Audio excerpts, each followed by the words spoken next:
Habari ndugu mpenzi mtazamaji wa channel yako pendwa ya Bongo Man. Leo imekuwa ni siku nyingine tena ambapo tutaenda kuangalia ni kazi zipi ambazo anapaswa kufanya freelancer ambaye anajiunga au tunaita beginners. Kazi ziko nyingi sana, lakini ziko ambazo ni priorities au zimepewa kipaumbele freelancer anaweza akazifanya. Kama ni mara ya kwanza unaangalia video zetu, basi usiache kusubscribe hapo chini kwa kubonyeza alama nyekundu, pia kushare pamoja na kucomment ili watu wengi waweze kuipata video hiyo. Bila kupoteza muda, basi nitaenda kuziangalia kazi 10 ambazo zinalipa vizuri kabisa kwa kupitia mitandao au kupitia majukwaa mbalimbali ya freelancing. Leo nitakuwa nimefocus kwenye Upwork peke yake. Tukiangalia web designer, anaweza kufanya kazi ya kwanza, anaweza kufanya web designing au web developing. Hiyo pia ni moja ya kazi ambayo freelancer anaweza akaifanya, ingawa inahitaji ujuzi wa hali ya juu sana, ambapo anatakiwa awe na ujuzi wa kuweza kudesign website au kudevelop website. Kama unavyoona hapo, hizi ni baadhi ya projects au baadhi ya kazi ambazo client wametoa, na unaona rate zake namna wanavyolipa. Kwa hiyo mtu anaweza akalipwa kwa namna kama hiyo hapo kupitia hizo projects za web design na web developing. Lakini pia kazi ya pili ambayo anaweza kaifanya freelancer ambaye ni beginners, kuna graphic designer. Graphic designer hiyo ni kazi ambayo ni ya usanifu au ya kudesign vitu mbalimbali kama vile logo, lakini pia flyers, posters na vitu vingine vingi ambavyo anaweza akadesign na akajiingizia kipato. Pia tunaweza tukaangalia project za designing au kazi za designing kama unavyoona namna jinsi zinavyolipa. Kama hapo unaona hizo rate jinsi wanavyoweza wakalipa na project modality jinsi zilivyo. Pia freelancer anaweza kajiingizia kipato kupitia hizo project au kupitia graphic design.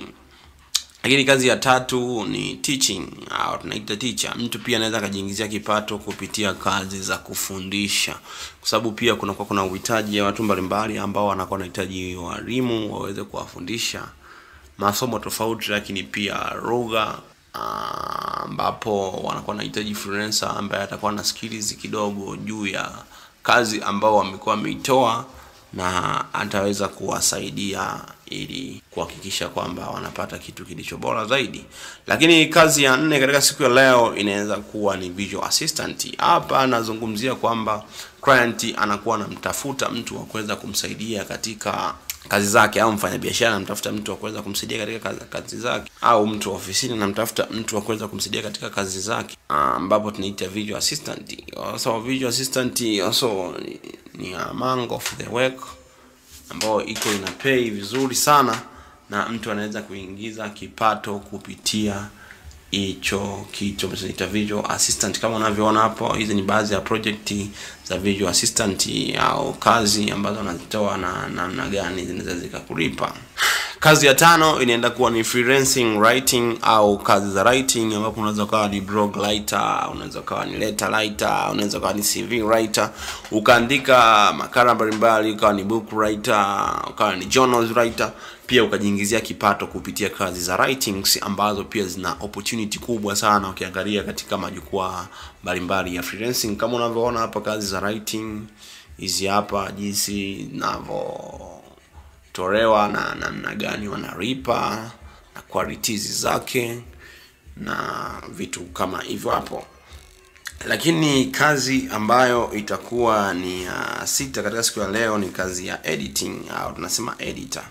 Pia editor wanaweza ukalipwa kupitia kazi ya editing, ambapo tunaona kwamba watu wanaingiza kipato kwa kupitia kuedit vitu mbalimbali, especially kama videos. Lakini pia tunasema proofreading, kuedit kazi tofauti ambazo zitakuwa zinahitaji kueditiwa, ukajiingizia kipato kupitia kazi za editing.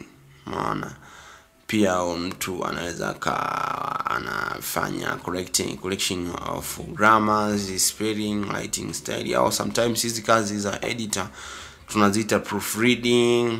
Maana na unaweza ukajiingizia kipato. Kama unavyoona hapa project za editing ambazo ni proofreading, tunaweza tukaona hapo jinsi gani zinavyofanyika na rate zake, jinsi wanavyolipa na vitu kama hivyo. Hapo tukawa tumeweza kuangalia.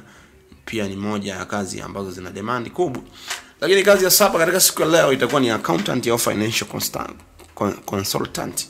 Hizi pia ni moja ya kazi ambazo zina demand kubwa katika mtandao au katika majukwaa ya freelancing, na wanahitaji watu ambao wana ujuzi mambo ya kifedha, na ili waweze kuwasaidia na waweze kulipa. Tunaweza tukaziona project kadhaa au tunaweza kuziona kazi kadhaa kwa kiasi gani watu wanaweza kunufaika kupitia hizo kazi. Kazi ya 8 inaenda kuwa ni social media specialist. Social media specialist ni kwamba watu au kampuni au agencies wanaweza kuwa na platform na mitandao ya kijamii kama vile Facebook, Instagram, Twitter na kadhalika. Wanahitaji mtu wa kuweza kuwasaidia kuziendesha hizo kitu. Kwa mwisho wa siku wanahitaji mtu au social media specialist ambao watawasaidia, na mtu atatengeneza kipato kupitia kuzicontrol hizo social media. Lakini pia kuna app developer au app developing. Unapokuwa app developing pia unaweza kutengeneza kipato kwa kutengeneza application mbalimbali za kwenye Android Studio ambazo zinawekwa kwenye Play Store. Mwisho wa siku unakuwa unajitengenezea kipato kikubwa, ingawa inahitaji uwe na skills ya kuweza kutengeneza application nzuri ambazo zitakuwa strong. Mwisho wa siku utajitengenezea soko kubwa na uhitaji mkubwa kutoka kwa wateja ambao utakuwa nao. Lakini kazi ya mwisho inakuwa ni content creator. Content creator hii tunazungumzia ni kwamba mtu ambaye anaweza akatengeneza kama vile brochures, newsletters, magazeti au magazine, videos, infographics, social media posts, email campaign. Zote hizo mtu akiwa anaweza kutengeneza hizo content, basi anaweza kujiingizia kipato katika majukwaa mbalimbali ya not Facebook, majukwaa mbalimbali ya freelancing, ambapo atajikuta mwisho wa siku ana rate nzuri. Lakini pia kama ni mara ya kwanza unajiunga na channel zetu, kwa leo hapa mimi ninafika tamati, na kama hujaangalia ni namna gani ya kuwa freelancer, basi unaweza kufuatilia video ambayo ilipita namna gani unaweza kuwa freelancer, pia ikakusaidia ukiunganisha na maarifa haya unaweza kupata kitu. Lakini mbali na hapo, karibu katika darasa letu ambalo tunatoa mafunzo ya masterclass ya namna gani ya kuwa good freelancer, lakini pia kuweza kuanza kazi moja kwa moja, kwa sababu unakuwa umeshajifunza namna gani unaweza kaendesha majukwaa, lakini pia ukajifunza ujuzi ambao utaenda kujikinzia kipato. Siku hizi kazi ziko online, acha kuhangaika tu kwenye offline. Pia unaweza kutenga muda wako wa ziada wakati unaendelea na kazi zako za offline, basi online pia unaweza kutengeneza kipato.